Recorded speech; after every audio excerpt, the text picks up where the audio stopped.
So we're talking about designing time. I want to start with a big number. 1,246,133,850. Now that is not the national debt, but it is a loss of another kind that's almost equally significant. That is the number of hours that we collectively waste in unproductive meetings every year. And that's just in the United States. So whether it's your weekly standing update, your quarterly board meeting, your semi-annual offsite, each and every one of you are losing approximately 4 hours every week, 200 hours a year, or close to 5 work weeks of time because you are sitting there in a meeting that you really don't want to be in. It's easy enough to do. This just happened to me a couple weeks ago. I was asked to attend a morning session to talk about the future of a program that I'm very excited about. So I spent a lot of time thinking about different ideas I wanted to share. And when I walked in that morning, what I found was a very long, very detailed agenda that was going to systematically walk through everything that happened in the past year of this program. And about 2 hours into this 3-hour session, I realized any meaningful discussion was going to happen in the overtime portion of the section. You know, after the meeting ended and you're then around the water cooler where the interesting stuff happens. So I tried to stay as long as I could to try and maximize the interesting stuff, and then finally realized I gotta go because I'm gonna be late to my next meeting. So I ran out and I'm driving to my next meeting and I started to think, you know what? I'm feeling pretty sad about this because I spent a lot of time thinking about ideas that I wanted to share, and I actually wanted to hear what other people had to share. And then I thought, I'm actually kind of mad about this because everything we talked about during those 3 hours together, I could have read the night before. I didn't need to hear it. I could have read it. And then I thought, you know what, actually, I'm really mad about this because I just lost 4 hours. 4 hours of time that I'm not getting back. And I thought, is there like an 800 number I can call for this? Like, I've just lost my time and I want it back. Is there like a policeman I can call for the crime of those hours that were stolen from me? This was really something that upset me.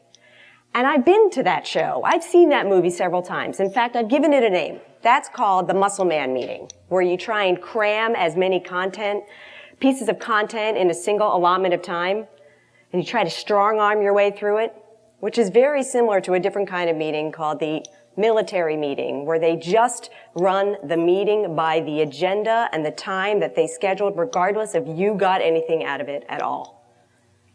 On the other side, we have the let 1,000 flowers bloom kind of meeting, where it's sort of agendaless, it's free, we're going to let everybody share their ideas, it's all good, and we're going to wander through this field of possibility. And you have no idea where you started and where you stopped and where you left, and you're just spinning by the time you leave. And then there's my personal favorite time waster, the groundhog meeting. You know, the conversation you have again and again and again. It's just some awful form of deja vu, and you just think, how did I end up here? Didn't we just talk about this? So it's not hard to see that collectively this wastes 1.3 billion of our hours. But even more upsetting than the hours that we've lost are the opportunities that we've not yet achieved. The fabulous ideas that were never sparked, the collaborations that were never formed, and the amazing talent that would never mobilize to do something brilliant, something breakthrough, something bold. That is the real loss behind these 1.3 billion hours. I spend my time teaching graduate students and executives how to use visual and design thinking to solve complex problems. And increasingly, we're finding that data and spreadsheets are not going to get us where we need to go. We actually need to have meaningful conversations that are discovery-oriented to try to get to new insights. So I spend a lot of time thinking about how to get more meaning from our time. How do we do that?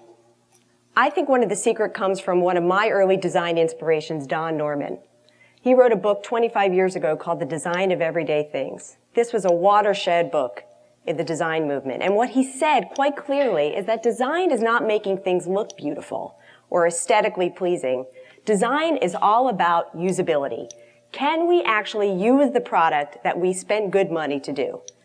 And so when we're sitting there frustrated that we can't actually get to the thing that we want to get to, as simple as opening up a certain package, that is not our fault. It is not because we are lazy or incompetent. It is because we were not designed to be successful. And if you think about what happens when we're sitting in those meetings and it's all we can do to not like pick up our phone and start texting and doing like the real work under the table, it's not because you're lazy or incompetent. It's because the meeting has failed you. You have not been set up for success to use all of your talent and all of your brain. And I think there's a lot we can learn about the brilliant products that we now have enriching our lives every day. We don't just own these products.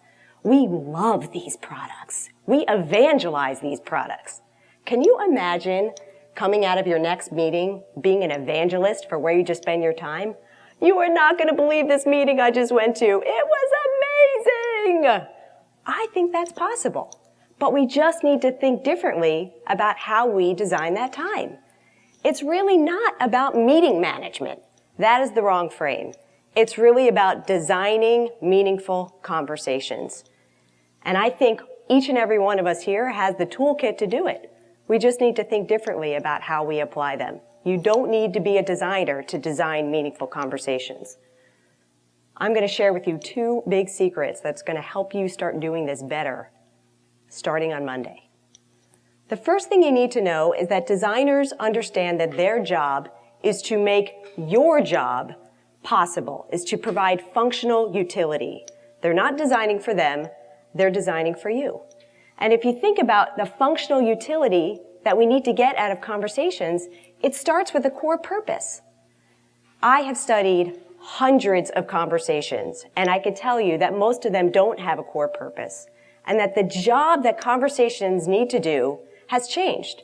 It used to be we used to get together and just update each other. We don't need to do that anymore. We need to think backwards from the minute after the meeting ends. Let's say it's 5:01 to say what has happened as a result of being in this conversation. What has the participant got? What use have I delivered to them? And there are really only 3 kinds. The first one is to actually build understanding.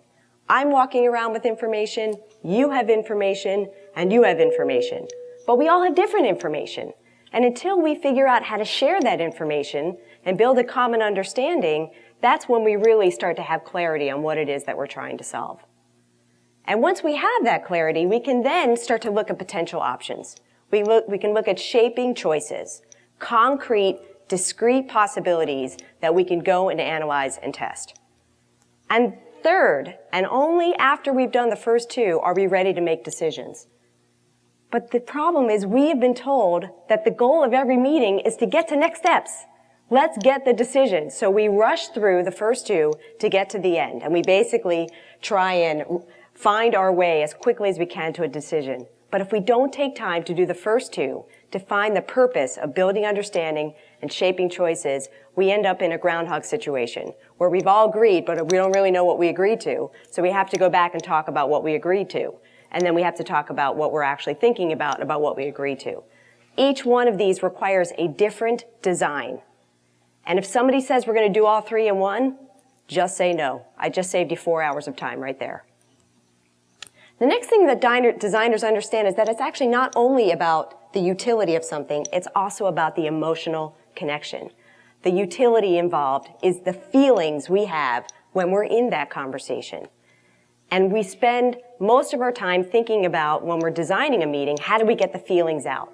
But this is your secret weapon, because you absolutely need feelings. And they happen the moment you walk into a room. This is something that you can think about, how to get people in an expansive and creative mode.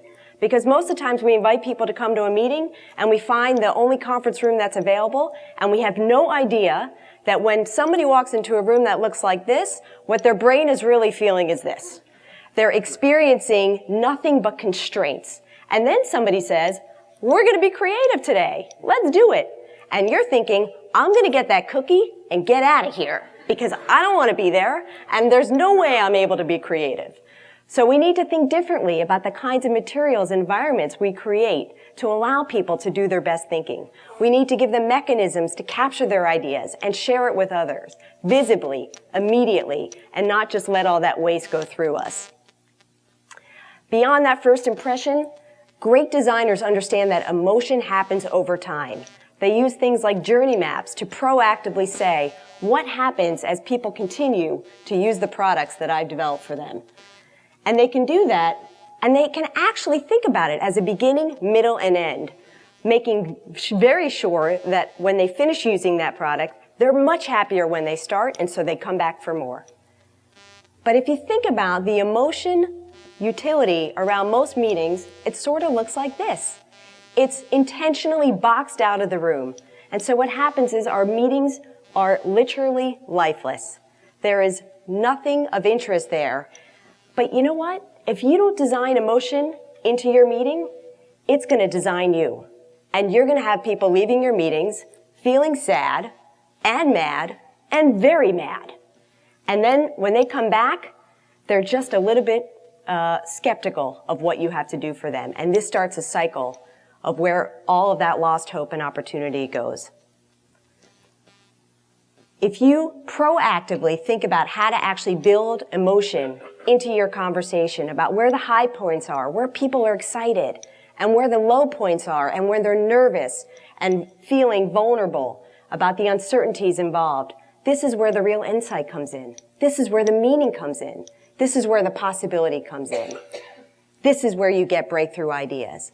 But this is not a crapshoot. You can design this into it. You just need to think backwards about where are going to be the peaks and valleys of the energy, where's going to be the highs and lows of what people care about, and you need to be there to capture it for them and not let it happen to you.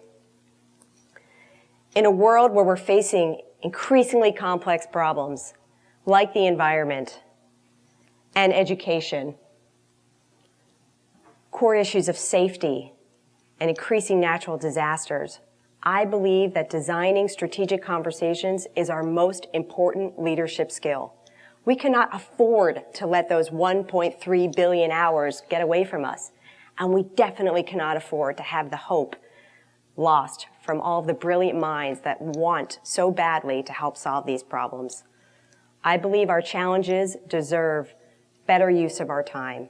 I believe that designing time for meaning and not management is an idea that's worth sharing. Thank you very much.